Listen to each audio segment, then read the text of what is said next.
I'm Jordan, and today I'm going to be discussing a film that you've probably seen, but depending on who you are, might have some mixed emotions about. I, for one, don't really care for this movie.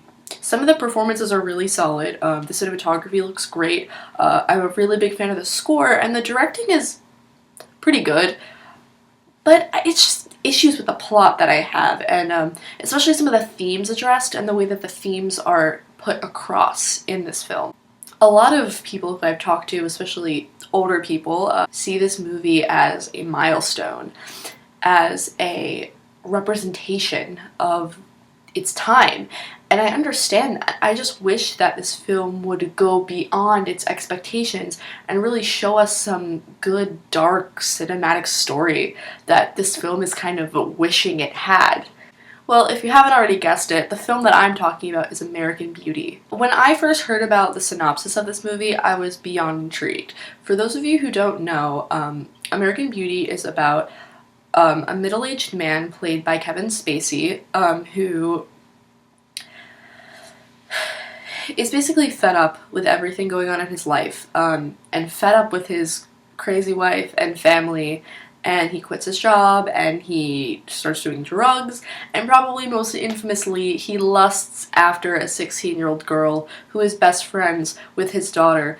But I don't know, I just wish this film would have went a little deeper and darker, and I think that they would have studied the characters a bit more. You know, this movie, a really big theme that I see in this movie is identity, and this film really came out during a time where a lot of middle-class Americans didn't really have an identity, whether they were, you know, older or younger people. This movie appeals to the older generation, what they want in life, talking about how the American dream isn't everything that they wanted it to be. The younger generation, how they're dealing with this, what's their place in the world. And I think that this is a really good premise. I just think that the plot and the characters are totally on two different levels, and here's what I mean. Let's talk about our main character named Lester, who's played by Kevin Spacey. Well, really what happens is the film, spoiler alert, is a flashback, because at the end of the film, he gets killed, and he's kind of looking back on his life. If I were directing or writing this movie, that probably wouldn't have been the choice that I made, because the narration that he has, the very little narration that he has throughout the movie, is very cheesy, very over the top, and I just think it takes away from the story rather than adding to it. I just wish we would have seen this character hit rock bottom, and I feel like part of the reason why they didn't do that is because, you know, of the audience they were appealing to. They wanted to be risky, but not too risky. They wanted to be artsy, but not too artsy. They wanted to be right on the border of, like, risky and safe. So, like, you see him lusting after this girl, but when he initially gets to the point, because she does end up, you know, consenting, you know, as soon as they're about to do it, he realizes, I'm doing the wrong thing, and then everything kind of goes back to normal in that department. And, you know, I just found that as a big letdown, because I feel like the whole film, we're kind of building up to that point, like, oh my god, what is he gonna do? He's lusting after this girl, they're finally together, what's gonna happen? And then he just, I shouldn't do this. A lot of people see that as a good thing in the movie, like he finally realizes what he's done. But I don't really see it that way. I think it would have been more interesting to see him go through with it, and then after that, see the guilt that he has to face. You know, see if doing that with that underage girl makes him want to do it more, makes him want to stop his motives. You know, what that experience would bring out in him. We don't get to see that. You know, this character kind of lacks any dynamics because we don't really see him go through with his ideas. I think they make more of a mockery and a joke out of midlife crises than, you know, really expressing them to their full extent. If this were to happen in real life and a man were to do that, what would the consequences be? What would come about this? And I really wish I could have seen that unfold. a comparison that I'll draw. There's a film that came out a year before American Beauty, and it's probably one of my favorite films. It's called Happiness, and one of the characters in this film is kind of having the same issue that Spacey's character is having. You know, he's lusting after young boys, but the difference is he actually goes through with it, and it makes his character so much darker, and it makes the story so much more edgy. And you know, what ends up happening in that film is he ends up loving it and he keeps doing it.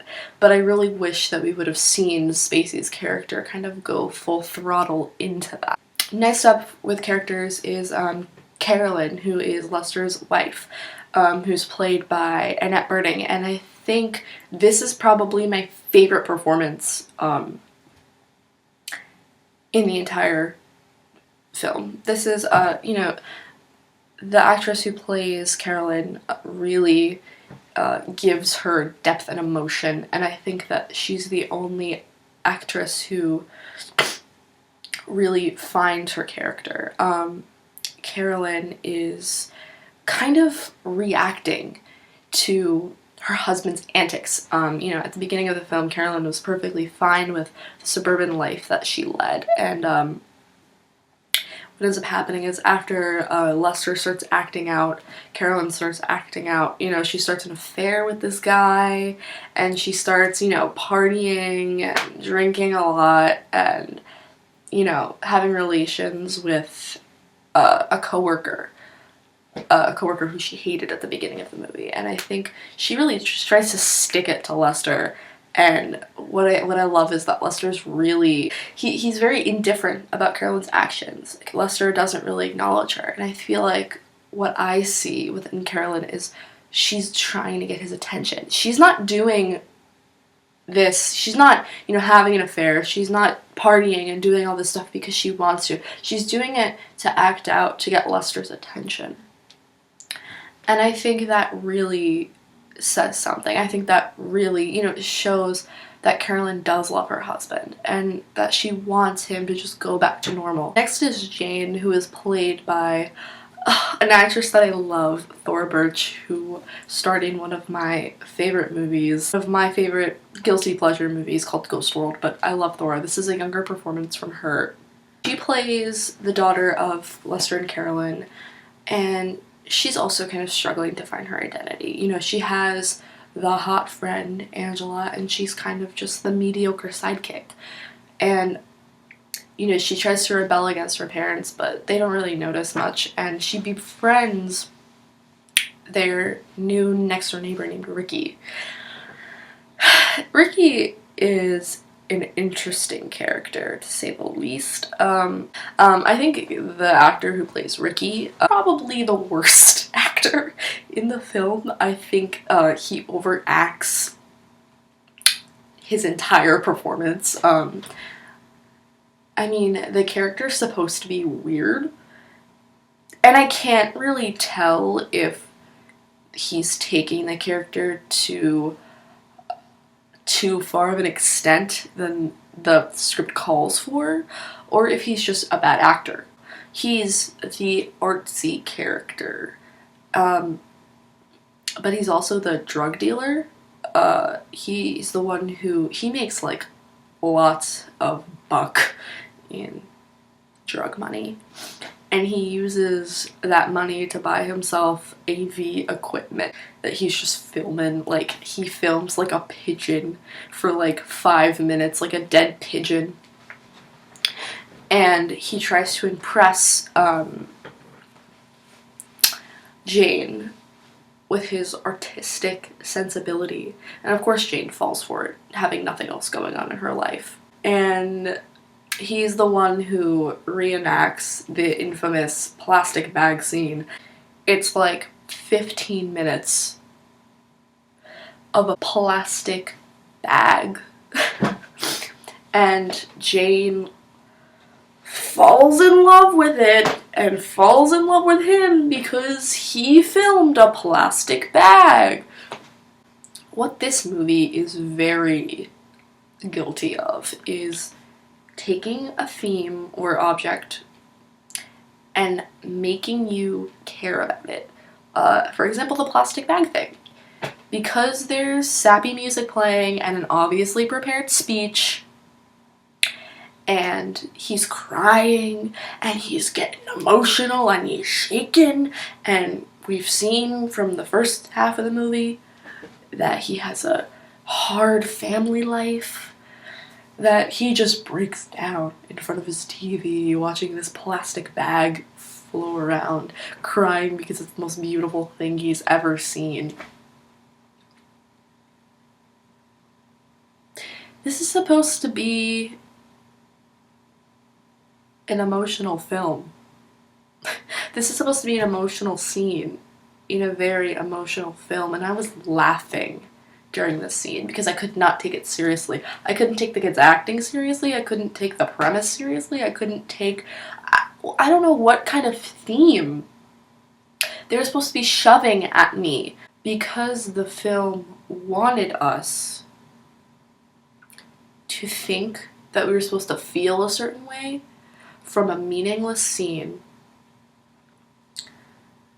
We feel that way, but we don't know why. The way the characters react are the way we're supposed to react. And, you know, a lot of times when we're watching a film, we don't think about it logically. You know, sometimes when I watch films, I get emotional or upset or whatever at things, and then when I go to watch it the second time and I'm analyzing it, I'm like, what the why was I upset over this? Why did this make me angry? This is stupid. Before I wrap up, one last thing.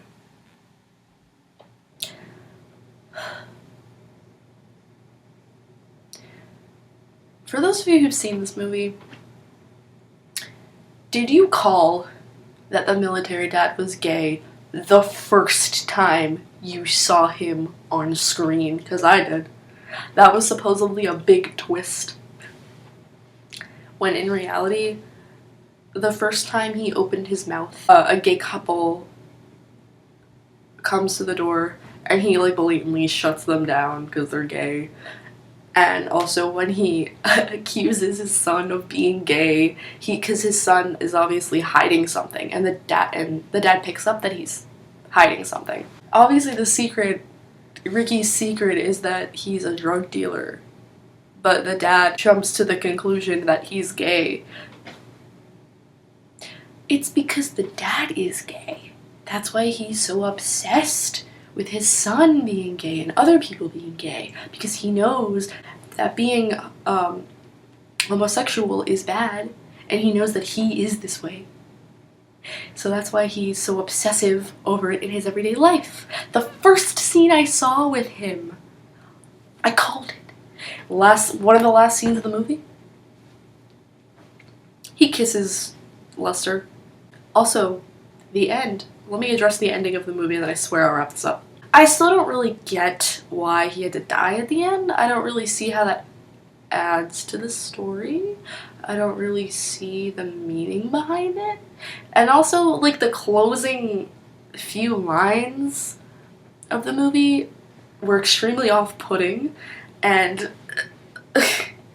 any kind of somber feeling you had in your heart for this guy dying in the last scene were totally, like, gone by the time the credits rolled because of this cheesy ass couple of last lines in the movie. And it's just shoving the ideas in your face. Something that this movie is very guilty of, is shoving ideas in your face so you get it. Because a real art film doesn't need to shove ideas in your face. You're supposed to interpret them for yourselves.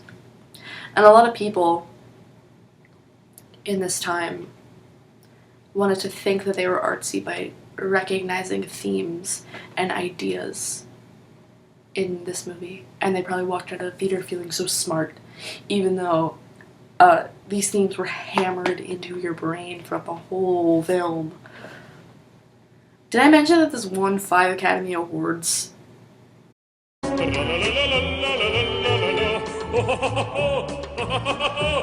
I will see you guys next week on Cinema Cult.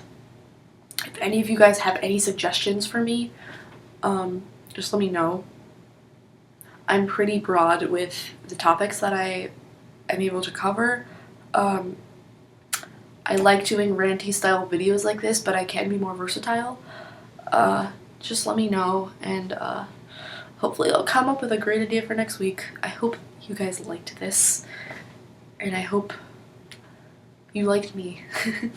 I'm really excited to be a part of Cinema Cult. I think it's a wonderful way for me and my fellow friends who love film to really analyze what we see and make our own art, and, you know, really good practice for film school. So I'm really excited to be working with Brandon and Steven. They're great guys, and I encourage you, if you have not, to go watch whatever they're putting up on this channel, because their stuff is really good quality and really, really great. So yes, I will see you guys next week. I love all of you. Bye.